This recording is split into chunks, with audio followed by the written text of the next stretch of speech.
来看农委会为旧年开始推广用会当拗起来、重复使用的塑胶篮，取代用一届就拼稀塞的纸箱啊，互农民内底菜色甲果子。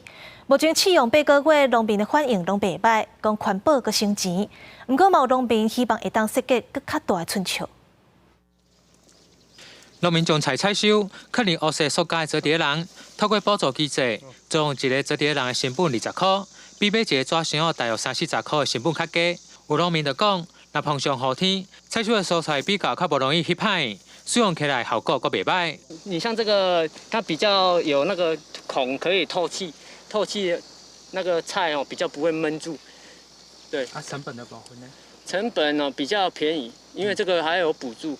目前折篮的使用推广一些状况的话，目前从去年的11月24开始到目前的使用状况的话的数量达到15万个。利隆乡农会表示，塑胶的折叠篮真好收纳，新空间，加上设计通风，会当避免蔬菜翕歹去。若碰上雨天的采收，尽量会予农民提高使用率。目前以利隆乡农会来讲，平均一天会当使用1000个。减少真侪纸箱的使用。如果说以目前的一个纸箱跟塑胶篮的一个比例分配的话，我们目前的话大概是6比4。塑胶篮的部分的话，它大概占6，纸箱大概占4。那这个部分的话，其实折叠篮的一个推动、一个推广的话，对于说纸箱一次性的使用的话，可以减少大概1半以上。农表示，以折叠篮来运送蔬果，包括收纳、重复利用拢真方便。